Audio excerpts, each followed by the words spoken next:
move away from New Hampshire and look more towards New Jersey because Governor Murphy is not satisfied with toll hike justification and vetoes Turnpike Authority's budget. Governor Phil Murphy unexpectedly vetoed the New Jersey Turnpike Authority's budget, which included a toll increase for the New Jersey Turnpike and Garden State Parkway. The governor said he is not satisfied with the justification for the hike. This is really the first full year that we have been back on our feet, and I want to see what the traffic and revenue number looks like in reality to make sure that we still need to do this, Murphy said on News 12's Ask Governor Murphy program. Many of those who drive on these highways daily are criticizing what would have been the fourth toll hike in 3 years. Turnpike Authority commissioners on Tuesday unanimously approved a $2.62 billion budget that included a 3% increase on tolls that would have gone into effect January 1st, 2024. So tolls in general are so I don't like them. Who does like them? The road is free. The road is a part of the earth. Why are we paying people and spending more money? You know what? If they signed a declaration with me personally. All right, we're going back to a Nino Danino 2024 what is your presidential. campaign? No. What is your legacy? Okay, you know what? If you elect me in New Hampshire, right? Only New Hampshire, this is what's gonna happen. No. But if they're going to keep raising these prices, I better get a new road at least once a year. You better tear all overnight, all in one night. You better tear the dang road down and build it back up. Christmas Eve, when no one's driving. If you're gonna raise if you're gonna, maybe not Christmas Eve, but if why Christmas Eve? That's probably a specific day. Those workers out there on the worst night of their Halloween. Trick-or-treaters. True. I mean, no one's On the parkway. Trick-or-treaters on the parkway. No, we do not encourage that here in the morning buzz. Trick-or-treat. No, but Governor Phil Murphy has a bad niche for tolls. He hates them. Like earlier this year, the MTA board laid out different scenarios for congestion pricing. And if you don't know what this is like the price of tolls will be higher based on the time of day, based on traffic. And it's like, well, I can't control that. Right. And you know what I despise? What do you despise? The exact change tolls. So if you don't have an Easy Pass, you have to pay exact change tolls. And if you don't have a penny to your exact change, you're getting a $50 fine in the mail.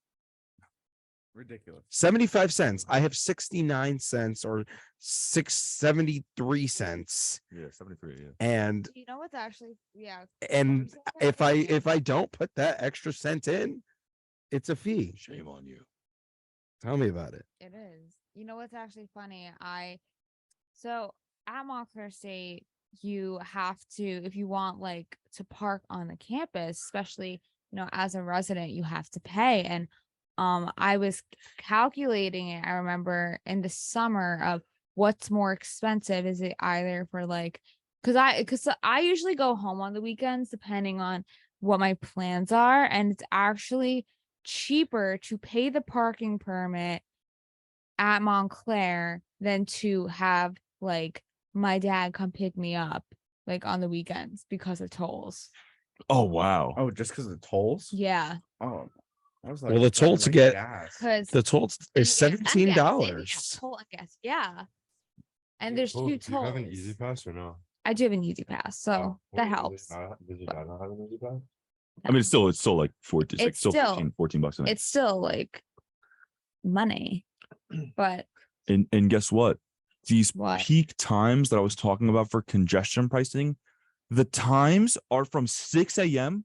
to 8 p.m. on weekdays. Yeah, that's all day. That's all day. That's when the daytime and the sun is up, and where everybody's up doing their work and school plans. Yeah, I mean, that's when the tolls. That's when the peaking out. Remember the congestion pricing that I was talking about 2 seconds ago. Well, we'll see what happens. Hopefully they lower it. and not hire it. Yeah. But with that, we are going to go on a quick break and we will be back. Are back here on the Morning Buzz with some more news. And we're going to dive into some news here from Montclair State University. So, Nino, can you tell us what's going on here at Montclair? Yes.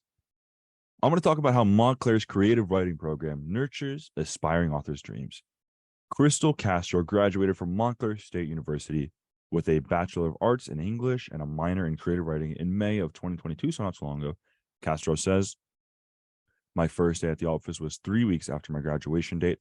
I love it. This is probably what I'll do for the rest of my career, and happily so." Until Castro entered the program, she thought of writing as something she did alone in her bedroom. Then she was introduced to a writing workshop with visiting English professor Rachel Carter.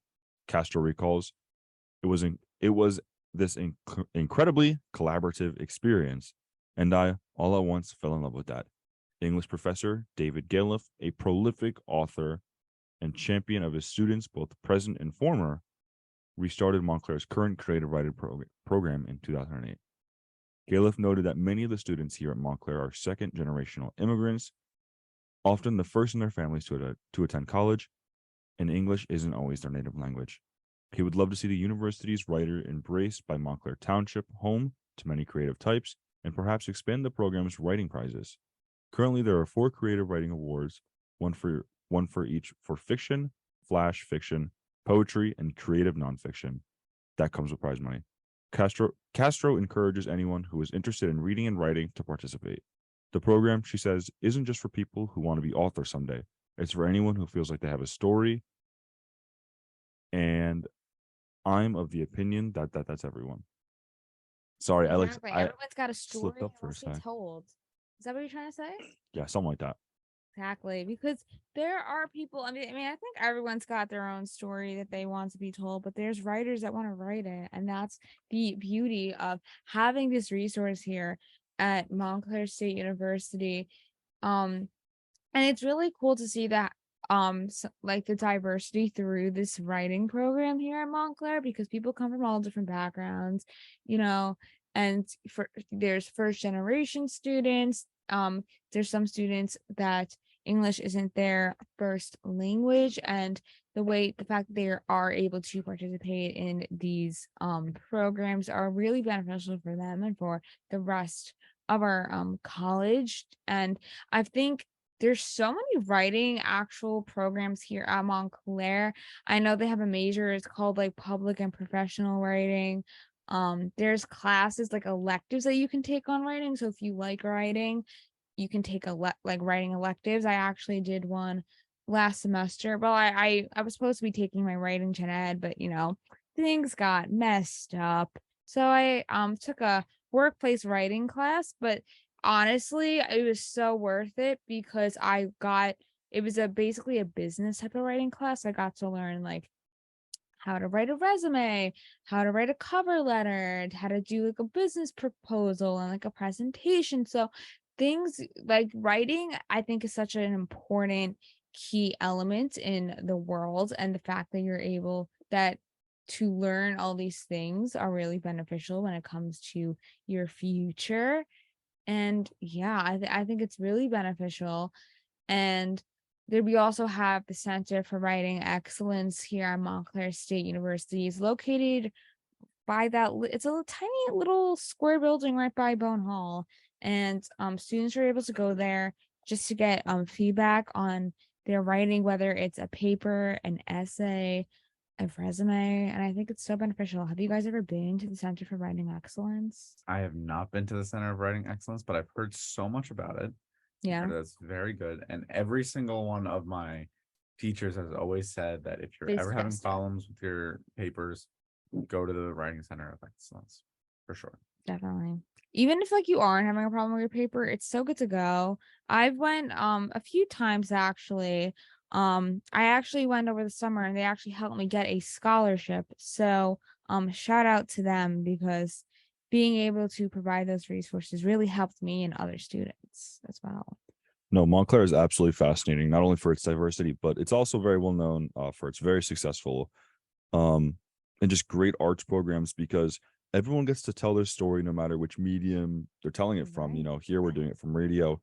There's 5 of us right now sitting next to each other. We all have different backgrounds. And you can kind of tell that just by the way that we interact with each other, just by the way that we're talking right now.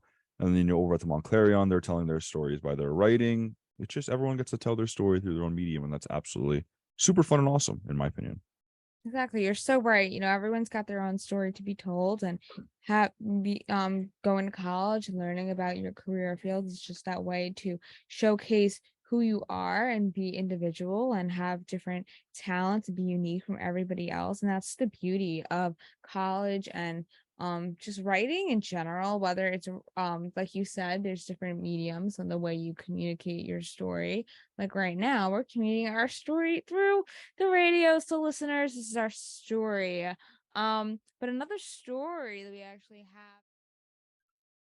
have, and that was Calling All the Monsters by China and McLean, Ant Farm Moments. But with that, we are going to continue on the Halloween streak here on the Morning Buzz. And we're going to dive into some spooky stories. So we have 3 spooky stories that we're going to dive into. And me and our newscaster, Nicholas Gonzalez, Hey guys, we're gonna be judging them. So you ready to judge? we're gonna judge. We're gonna be judging based off of the content of the story, the way the story is said, and we're gonna be a little harsh, right? All right. Well, we're gonna start up with Vincent Picone. Take it away. What is the Halloween story? All right. So everyone, this story is called High Beams. As the woman drove down a deserted highway, she noticed a lone pair of headlights quickly approaching her car from the behind. When the car came closer, she noticed that it was going to overtake her.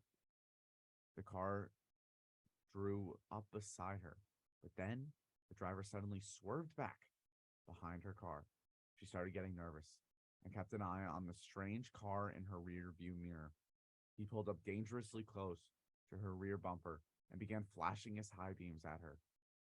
The headlights dimmed for a moment, but then high beams flashed again, and the car behind her surged forward. The car followed her very closely, and on tight curves or over hills, he would flash his high beams on and off. The frightened woman struggled to keep her eyes on the road and fought the urge to keep looking at the car behind her. Finally, she approached her exit, but the car continued to follow, flashing the high beams again and again and again. The terrified woman took out her mobile phone and dialed 911. When the operator answered, the woman screamed into the phone, "A car is following me. He keeps tailgating and blinking his lights at me." The woman gave her address, and in a few minutes, she saw red and blue lights of a police car in the distance. She breathed a sigh of relief, and as she pulled into her driveway, but suddenly, the strange car pulled up into the driveway behind her and began blinking its lights on and off like a maniac. The police car screeched to a halt on the woman on the front lawn, and 2 police officers jumped out of the car with their guns drawn. They pulled the man out of the strange car and forced him to lie face down on the lawn. Then they handcuffed him, and as he screamed, "There's someone in her car. There's someone in her car." 2 policemen suddenly pointed their gun in the woman's direction and fired. The woman screamed, but when she turned around, she saw a bloody corpse of a murder fall out of her back seat. There was a large butcher knife still collapsed in his cold, dead hand. The police searched her back seat and found duct tape, a blindfold, and a pair of handcuffs lying there. The woman realized the man in the strange car had been trying to save her. When the police released him, he explained as he pulled up the car behind her and his headlights lit up her back seat. He had seen a man with a butcher knife raising up behind her. Just as the madman was about to stab her, he flashed his high beams and the figure crouched back down. That it? That is it. That was a little, they're giving you a little spooky story. chill. That was a little spooky story. All right. Nick, like we should like rate it. Okay. We'll Out go of 10, down out the of 10. line and we should say our comments with it. Okay. I'll give it a 6 out of 10 because I give it a 6 out of 10 because it was a scary story. What's up? It ends like it's not spooky at the end. Yeah. Yeah. But it's like There's I like like a I like happy ending. I like the resolution. I like the resolution. And I like that the woman ultimately was not killed by the murderer. All right, I'm gonna go with 7 out of 10.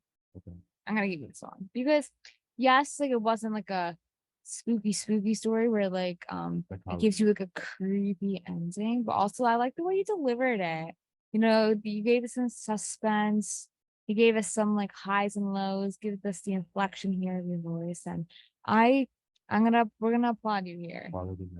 We're gonna applaud you. And let's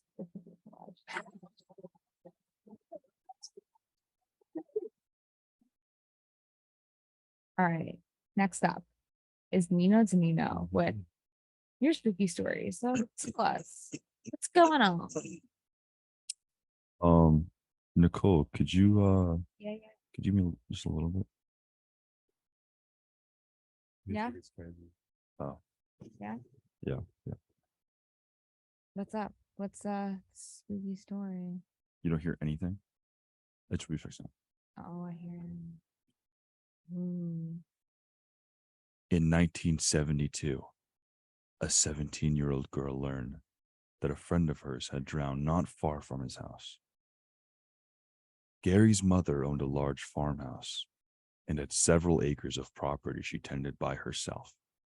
In one corner of the property, there were 2 large ponds that sat very close together. Oftentimes, Gary, the girl, and their friend would spend summer afternoons lounging and swimming in the ponds. One morning, while Gary was swimming at the pond with his cousins, a freak accident occurred and Gary wound up drowning. The girl had not been there at the time, but was completely devastated and felt terrible for Gary's mother. A few days after the funeral, the girl was surprised to receive a phone call from Gary's mother. She hated to be in the house alone at night and asked if the girl would be willing to spend a couple nights in the house and keep her company. Out of respect for Gary, the girl agreed to go.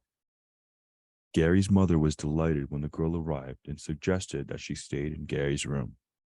The girl found this idea to be quite unnerving, as everything was in the exact same place as how Gary had left it. Instead, she decided to sleep in the guest room, which was directly across the hall from Gary's bedroom. That night, the girl had a very vivid dream about Gary. It was a nightmare, and she was walking along the road that led from the house to the ponds. The moon was full and bright, and as the girl walked, she could see the outline of someone approaching from the other direction. As the figure got closer, the girl realized it was Gary. Oh, Oh, is spooky. that it? No, it's not it. Oh. I lost my face. She called out his name, but Gary did not respond. Instead, he kept walking, with his head down, staring at the ground in front of him. As he passed, the girl realized that she could have reached out to him, but inevitably knew that it was not a good idea.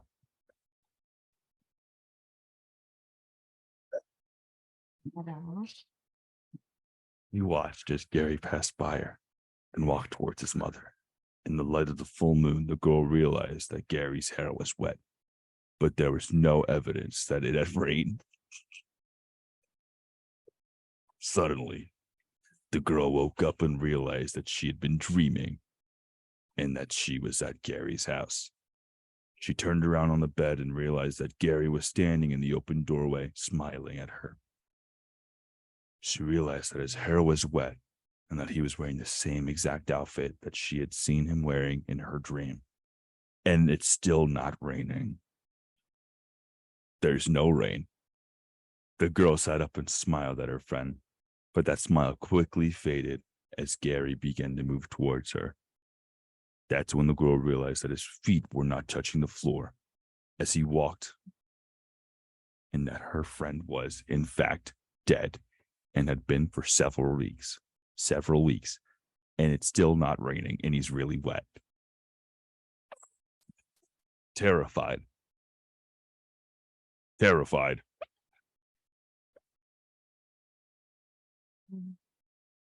Is that it? No more. When does the story end? I don't know. Cap the judge. Terrified, the girl clutched at her blankets and threw them over her head.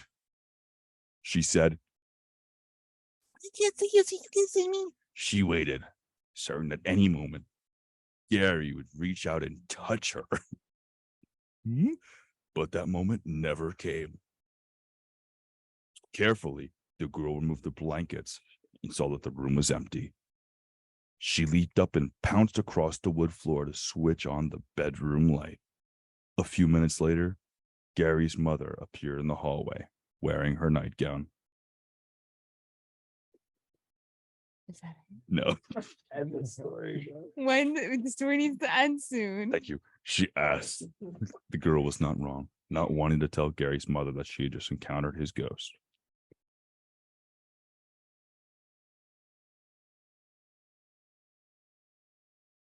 Seeing the girl's pale face and frightened expression, Gary's mother suddenly burst with laughter. That's the mother laughing. "You saw Gary, didn't you?" the woman said. "I can tell by the look on your face. He won't hurt you. I see him all the time." This only made the girl more scared. Eventually, both returned to bed, not together, that is. But the girl slept with the light on and the blanket over her face. She didn't leave. The following morning, when Gary's mother asked if she could spend the night again, the girl quickly refused. She spent the day with Gary's mother, but was much too frightened to sleep over ever again. Decades have passed since this terrifying incident, but every time the girl encounters scary campfire stories, she dreads hearing her own tale told back to her. It hasn't rained yet, but that's the end of the story. Wow. Wow. It's just wow. I'm speechless. Great. I feel different. I'm like That changed after me. that story. You know, I'm gonna give you some comments here. I think it was a very well I'm a comedian. I think that was a very well said story. Yeah, you did. The content was absolutely amazing. The delivery was great. The sound effects really added to, you know, the vision of the story. I think my only negative feedback for you would be you were laughing at some moments throughout the story, It's not and my fault I'm funny. Like, but it gave it away a little. But I think it was pretty well. I'm gonna give you a 9. Yeah, I'm like, a 9. Wow, thank you. Hey, I want to thank the judges. I want to thank my wife. I want to thank everyone for having me out here today to tell the story to you guys. Thank you guys so much for having me out here. And thank you. The Next last up, person I want. No, you. yeah, who's the next person? No.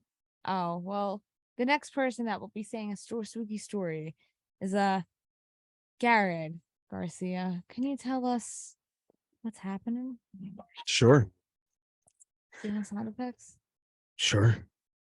Play the Want track. me to play them? Play the track. This story is called The Uninvited Party Guest. Ooh. You're good. I'm just gonna play it. Ooh, Okay. the- One night, a group of adults were having a dinner party. There were 6 of them, and they had all taken their seats when they heard an unexpected knock at the door. The Yeah. woman hosting the dinner party opened the door to see who it could possibly be. But there was nobody there. Somebody must have realized they had the wrong address, she explained to her guests. When they all turned their attention back to the table, there was a 7th plate set. Was that there before? One of the men asked.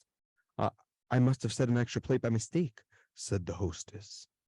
She took it back to the kitchen, but when she returned, another plate was there, this time with a glass next to it.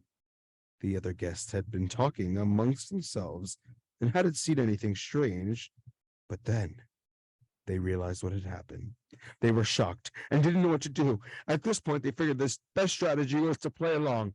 So they filled the empty glass and plate so as not to upset their mysterious guest.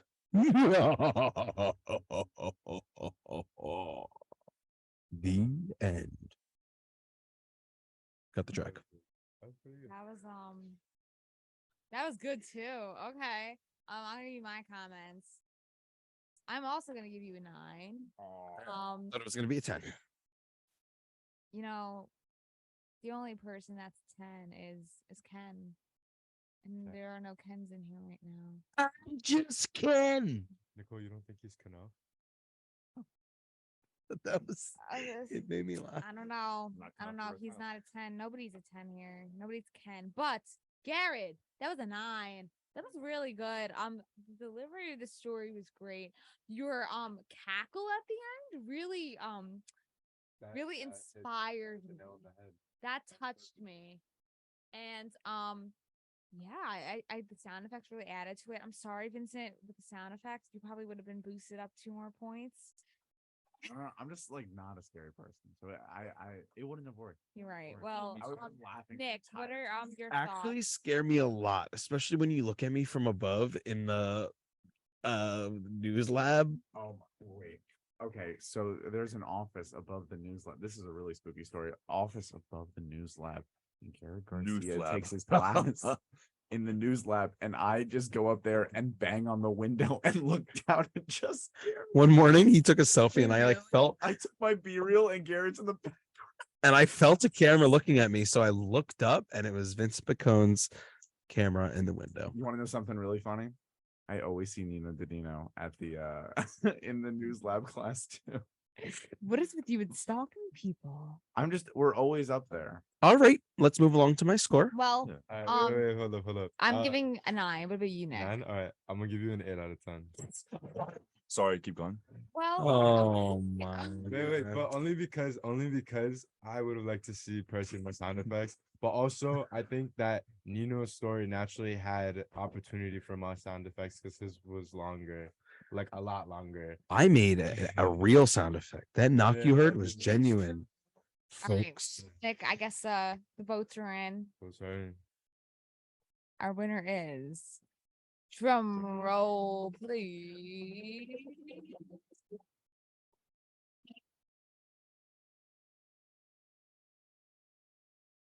Nina Danina.